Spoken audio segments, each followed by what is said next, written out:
Well, I want to welcome Prime Minister Netanyahu and the entire Israeli delegation back to the White House, back to the Oval Office. This visit obviously comes at a critical time.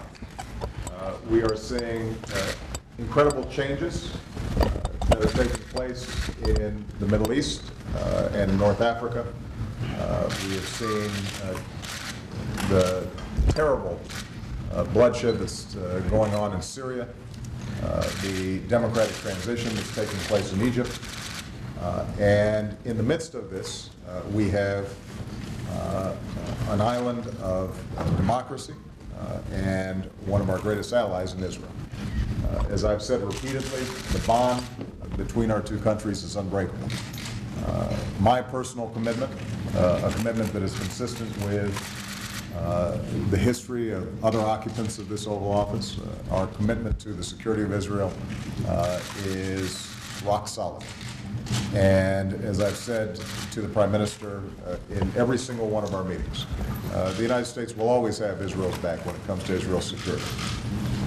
This is a bond that is based not only on our mutual security interests and economic interests, but is also based on common values and the incredible people-to-people contacts that we have between our two countries.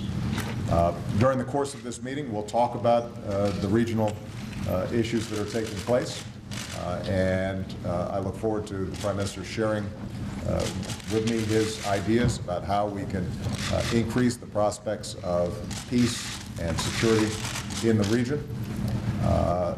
We will discuss the issues that continue to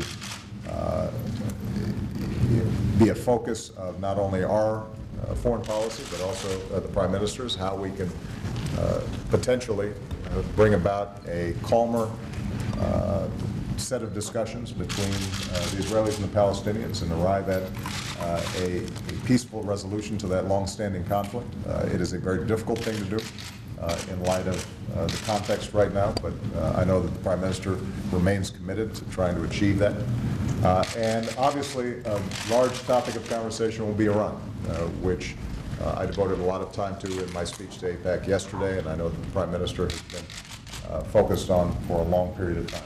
Let me just reiterate a couple of points on that. Number one, we all know that it's unacceptable from Israel's perspective to have a country with a nuclear weapon that has called for the destruction of Israel. But as I emphasized yesterday, it is profoundly in the United States' interest as well to prevent Iran from obtaining a nuclear weapon. We do not want to see a nuclear arms race in one of the most volatile regions in the world. We do not want the possibility of a nuclear weapon falling into the hands of terrorists. And we do not want a regime that has been a state sponsor of terrorism being able to feel that it can act even more aggressively or with impunity as a consequence of its nuclear power. That's why we have worked so diligently to set up the most crippling sanctions ever with respect to Iran. We do believe that there is still a window that allows for a diplomatic resolution to this issue, but ultimately the Iranian regime has to make a decision to move in that direction, a decision that they have not made thus far. And as I emphasized, even as we will continue on the diplomatic front, we will continue to tighten pressure when it comes to sanctions. I reserve all options. And my policy here is not going to be one of containment. My policy is prevention of Iran obtaining nuclear weapons. And as I indicated yesterday in my speech, when I say all options are at the table, I mean it. Having said that, I know that both the Prime Minister and I prefer to resolve this diplomatically. We understand the costs of any military action. And I want to assure both the American people and the Israeli people that we are in constant and close consultation. I think the levels of coordination and consultation between our militaries and our intelligence, not just on this issue, but on a broad range of issues, has been unprecedented. And I intend to make sure that that continues during what will be a series of difficult months, I suspect, in 2012. So, Prime Minister, we welcome you, and we appreciate very much the friendship of the Israeli people. You can count on that friendship always being reciprocated from the United States. Thank you. Thank you. Well, Mr. President, thank you for those kind words, and thank you, too, for that strong speech yesterday.